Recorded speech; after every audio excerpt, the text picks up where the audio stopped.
Hi ದೊಡಮ್ಮ, ಚೆನ್ನಾಗಿದ್ದೀರಾ? ಬನ್ನಿ, ಇಲ್ಲಿ ಅಡುಗೆ ಮನೆ ಬನ್ನಿ, ಏನಾದರೂ ಹೆಲ್ಪ್ ಮಾಡ್ತೀನಿ. ಇರಮ್ಮ, ಈಗ ತಾನೇ ಬಂದಿದ್ಯಾ?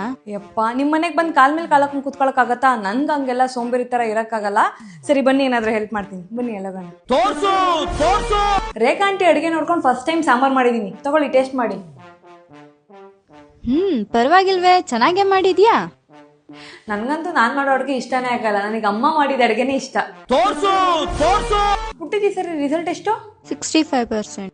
ಓ ಪರವಾಗಿಲ್ವೇ, ಒಳ್ಳೆ ಮಾರ್ಕ್ಸು. ನಂದು ಇನ್ನೂ ರಿಸಲ್ಟ್ ಬಂದಿಲ್ಲ ದೊಡಮ್ಮ, ಒಂದು 85-90 ಬರ್ಬೋದು ಅಂದ್ಕೊಂಡಿದ್ದೀನಿ. ವೇದಾ, ನಿಮ್ಮಮ್ಮ ಕಾಲ್ ಮಾಡಿದ್ದಾರೆ. ಇಷ್ಟೊತ್ತು ನಿನ್ ಬಗ್ಗೆನೇ ಮಾತಾಡ್ತಾ ಇದ್ದೆ. ತಗೋ ಫೋನು, ಸ್ಪೀಕರ್ಗಾಕು, ನಾನು ಮಾತಾಡ್ತೀನಿ. ಇಲ್ಲ ಪರವಾಗಿಲ್ಲ ದೊಡಮ್ಮ. ಪರವಾಗಿಲ್ಲ, ಹಾಕಮ್ಮ. ಹಲೋ ಮಾ. ಏನಲ್ಲೋ, ಕಾಲೇಜ್ ರಜಾ ಅನ್ಬಿಟ್ಟು ಕೆಲಸ ಮಾಡ್ಬೇಕಾಯ್ತೈತೆ ಅನ್ಬಿಟ್ಟು ಬ್ಯಾಗ್ ಎತ್ಕೊಂಡು ನಿಮ್ ದೊಡ್ಡವನ್ ಮನೆಗೆ ಹೋಗ್ಬಿಟ್ಟಿದ್ಯಾ? ರಿಸಲ್ಟ್ ಬಂದಿರೋದ್ ಗೊತ್ತಾ ಇಲ್ವಾ? ಬಾ ಇವತ್ ಮೈಗೆ ಎಣ್ಣೆ ಹಚ್ಕೊಂಡ್ ಬಾ. ಒಂದ್ ಸಬ್ಜೆಕ್ಟ್ ಫೇಲು ನೀನು. ಕೊಡೆ ನಿಮ್ ದೊಡ್ಡಮ್ಮಂಗ್ ಫೋನು, ನಿನ್ ಬಂಡವಾಳ ಎಲ್ಲ ಹೇಳ್ತೀನಿ.